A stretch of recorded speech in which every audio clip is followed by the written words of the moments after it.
আমি প্রায় মাহফিলে একটা গান গাইতাম, কি জানে গাইতাম বইলে গেছি।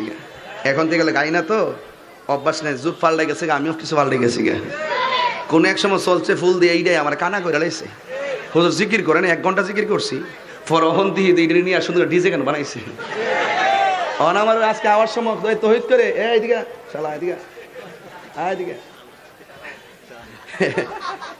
রাগ করে নো শুরু ভাই, আমরা লাগে শালা কর কি আবার আমরা গালি মনে করতে হবে না আবার শালা। ওই তুই কইলে দোষ না, আমি কইলে দোষ আছে, কইবা আমি গালি দিছি।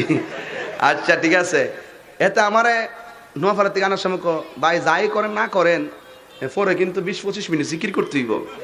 আমি কই এ তোরই আমারে বুঝাই টু যাই না মাইজা জিকিরটা করাস। এই যে শুরুইছে গজব শুরুইছে। আচ্ছা শোনো শোনো শোনো, বুঝি একটা কথা বুঝাইয়া দিই, কথাটা তো শুনবা। এর লাগে আমি লাইনটা লড়াই না, লাইনটা লড়াইলে হেরা পাগল হয়ে যায়। এই শোনো একটা কথা শোনো, জিকির কি ভালো কাজ না খারাপ কাজ? আচ্ছা জিকির করি কার? কথা কেন জিকির হয় কার? মুর্শিদি শান গাই, নবীর শান গাই, আল্লাহর জিকির করি, এটা কি কোনো অন্যায়? কিছু লোক আছে দেখবেন সুফি মানুষ, তাহিরি জিকির করে, কোরআন সুন্নাহর আওয়াজ করে না, নামাজের ওয়াজ করে না, রোজার ওয়াজ কই না, হজের ওয়াজ কয় না, ফর্দার ওয়াজ করে না। তুই ইরা জি কইবে হ্যাঁ কপাল রে কয়ে বললাম হবল আস্তে। হ্যাঁ অনেকে কয় আর কি, কিন্তু আপনারা কন্ত দেখি জিকির হয় কার? আরো যেরকম জিকির হয় কার? জিকির হয় আল্লাহর। এখানে কেউ কি ফতোয়া দেওয়ার কোনো কিছু আছে? আমরা মুর্শিদি শান গাই, এটা কিন্তু হারাম? এইটারে নিয়ে সুন্দর কইরা ডিজে গান টিজে গান বানা, এটার মধ্যে কি করে বাজনা ঢোকায়া ইদানিং দেখতেছি আমার যে জিকির গুলার কাটছে কাটটা নিয়ে এমন ভাবে লাগাইছো এটা হিন্দু বাড়ির বিয়া তো চলে।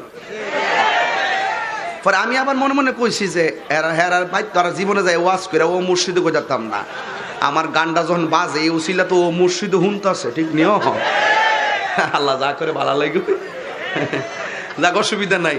এরপরে যারা এটারে বিকৃতি করছে বিভিন্ন এডিটিং এর মাধ্যমে, এদের জবাবদিহিতা কি আছে না? এই জবাবদিহি আছে না? আমি কি বাজনা ঢোকাইয়া জিকির করছিলাম? ও হেয়ার আরে কিছু কয় না, কয় আমরারে, এই আমরারে কয়। আমাদেরকে যতই বলো আমরা কি আল্লাহর জিকির ছাইরা দিমু? আমরা কি আল্লাহর জিকির ছাইরা দিমু? নবীর শান কি ছাইরা দিমু? তাহিরি রে বুঝাইয়া কাম হইতো না। তাহিরি গায়ের জোরে। এই বাজারের মধ্যে ফলের ব্যবসায়ী আছে না নাই? ঠুঙ্গাড়া চেক করবেন, ঠুঙ্গাড়া। ওই মাধবপুরে ব্যবসায়ী আছে না নাই? ঠুঙ্গাড়া চেক করবেন, দেখবেন 1 কেজির ভিতরে ঠুঙ্গাড়ায় 250 গ্রাম। আরে এইটাই তো হিডা ওই তো হিডা, বুঝছ না কা?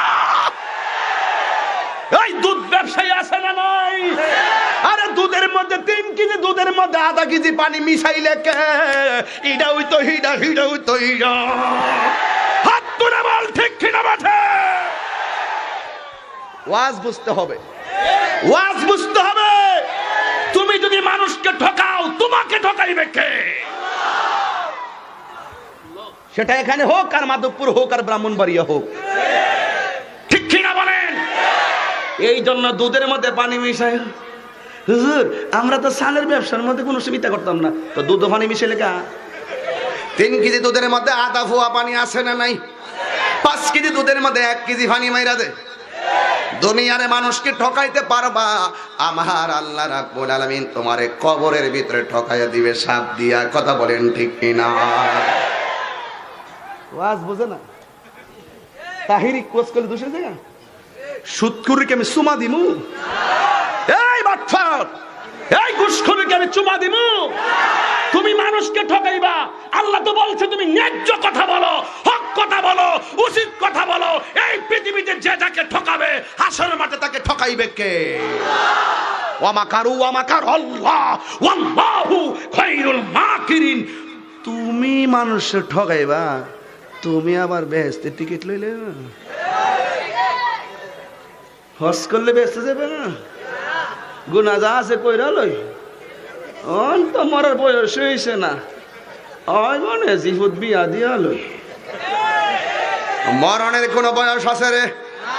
যেই কোনো মুহূর্তে আজরাইল আসতে পারি কি পারে না? আজকে থেকে ওয়াদা করেন আপনাদের ব্যবসায়ীরা ভালো আছে, ঠুঙ্গা পারানা মোটা একটা ওই যে সাবানের যে প্যাকেটটি আছে না, এটিতে কাইটটা তলে দা লাগা, আবার মাঝে মাঝে চুম্বুক লাগাই রাখে।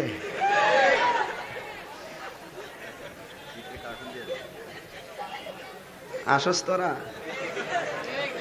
এটি চেক দিবেন, চেক বলে 1 কেজি আপেল দেওয়ার আগে ঠুঙ্গাটা মাপ দো। এরপরে আমার এই বড় ঠুঙ্গা ধরার নাই, আমার জালি বেগ আছে না, জালি দিদা দো, হিটা লাগতো না। ওরে বাটপার সব ধরা খাইয়া যাইব। আরে হাত দিলে কাও ঠিক না বেঠে। তাহিরি আসল কথা কদি কি বলা না, আমি তো কারোর চোখের দিকে চাই কথা কই না। জীবন একবার, মরণ একবার, কিন্তু মনে রাখবেন মরণ আর হবে না, জীবন ঠিক আরেকবার পাবো। কবরে গেলে জীবন আবার ফিরে দিবেন কে? রাস্তা কয়, আমার কথা কি কষ্ট হইতেছে আপনারা? কারণ শ্বশুর বাড়ি এলাকা তো, যদি পঞ্চলে জামাই তো একটু সভ্য থাকা দরকার, ওয়াজ চিল্লাই মিলাই ঘরে। আসলে এটা আমার অভ্যাস তো, বিয়ে করার আগে এমনি চিল্লাইছি। 19 বছর ধরে ওয়াজ করি, আল্লাহ রহমতে শতকরা 95 জায়গা সম্পত্তি লো হচ্ছে। হ্যাঁ আরে কষ্টিতা জায়গা সম্পত্তি লো কাজ। দুনিয়াতে যদি মানুষের জায়গা একটু ভোগ করে খান, একটু কথা কইয়া দিয়া যায়, দুনিয়ার যদি কেউ শোনার চান আরেকজনের জায়গা বুক করে খান, মনে রাখেন এটা বান্দার হক। নামাজ পড়ছেন না, আল্লাহ মাফ করে দিতে পারে। রোজা রাখেন নাই, মাফ করে দিতে পারে। হজ করেন নাই, মাফ করে দিতে পারে। মাগার মানুষের হক নষ্ট করে খাইবেন, সান্দু বাসার জায়গা পাইতাম না। কথা কোন ঠিক না বেঠি?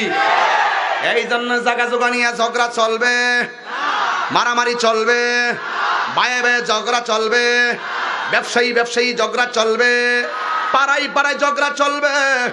আল ফিতনাতু আসাদ্দু মিনাল কতল, ফিতনা হলো হত্যার চাইতে আরো জঘন্য। কথা বলেন ঠিক কি না?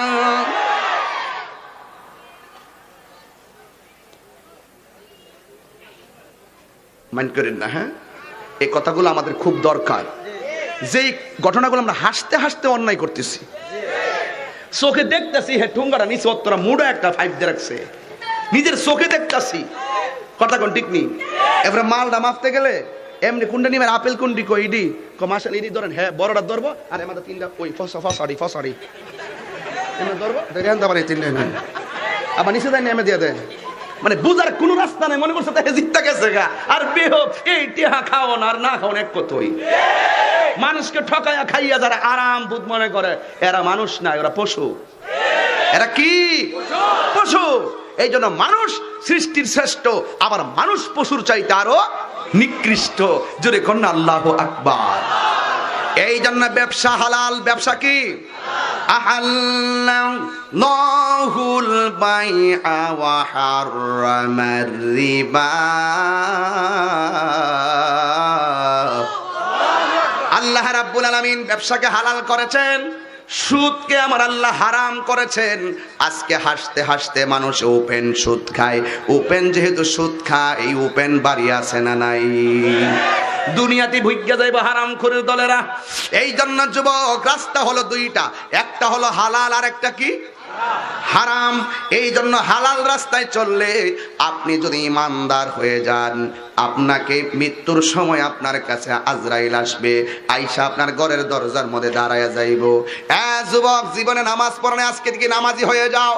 জীবনে মার বুকে লাথি মেরেছো, আজকে মায়ের পায়ে দিয়ে ক্ষমা চেয়ে নাও। এবার ওই ইমানদারের ঘরের দরজার মধ্যে আজরাইল আসবে। আজরাইল আইসা ইমানদারের সালাম দিব।